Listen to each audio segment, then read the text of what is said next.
Sniper Side here at Cadex Defence. We're going to talk about the machining of the individual components.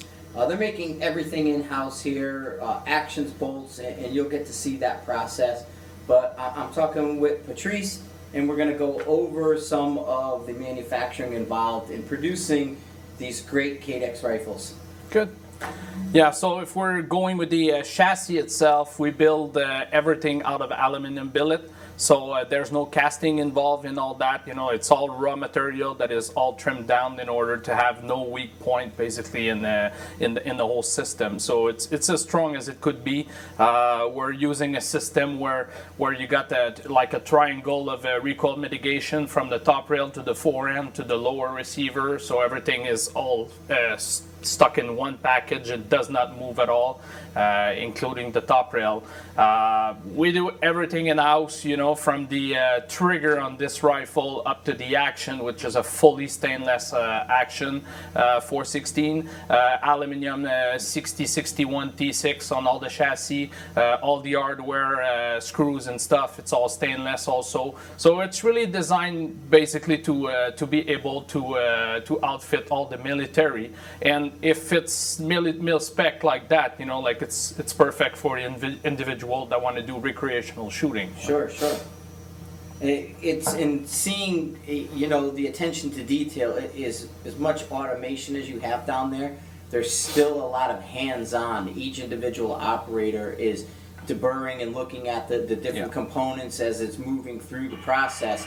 And so it's not something that's just taken from an automated machine to an automated tumbler to coatings. It's actually being hand deburred, and there's a lot of eyes on each product. Yeah, exactly. So the guy at the CNC, or the girls, because that's a mixed company basically, and these people will have a look at all the step in the manufacturing process. So at the CNC machining, they will have some samples done to make sure that everything, the setup is good basically, and everything is in spec.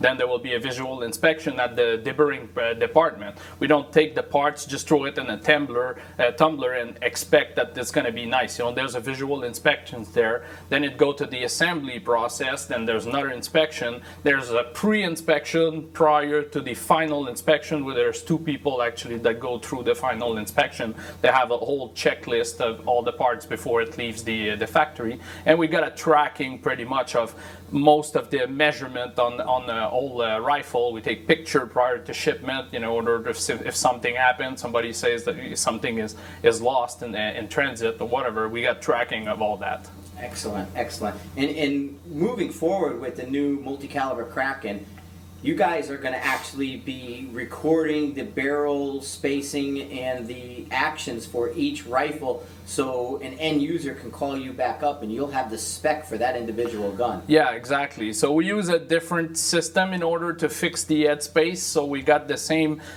we always keep track of all the measurement between the bolt, between the action body, and between the barrel. So a guy could call me and we basically fix the headspace issue using the recoil lug.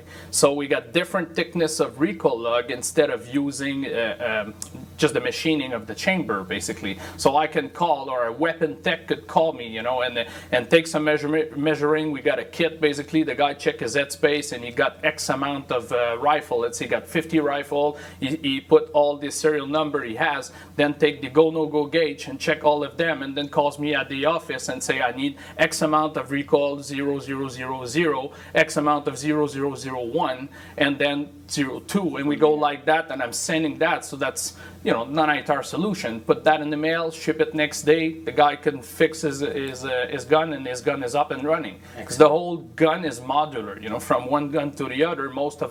Pretty much all the components can switch from one to the other. Excellent. Now this is really a great process, and great to see.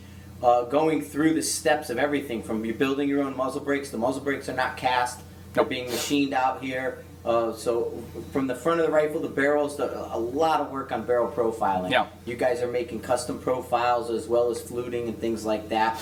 The chambering's all done and checked in-house, and So We use top-of-the-line Bart line, exclusively Bart line barrels, so that's really top-of-the-line barrel. You can find single-cut rifling. I think they do an awesome job. So we buy the blanks, we do our on-contour, and by controlling the whole process from the trigger to the barrel to our own suppressor, we control everything. So if something goes wrong, it's not nobody's fault. You know, like it's our fault, and we're gonna stand by the product night and days. perfect.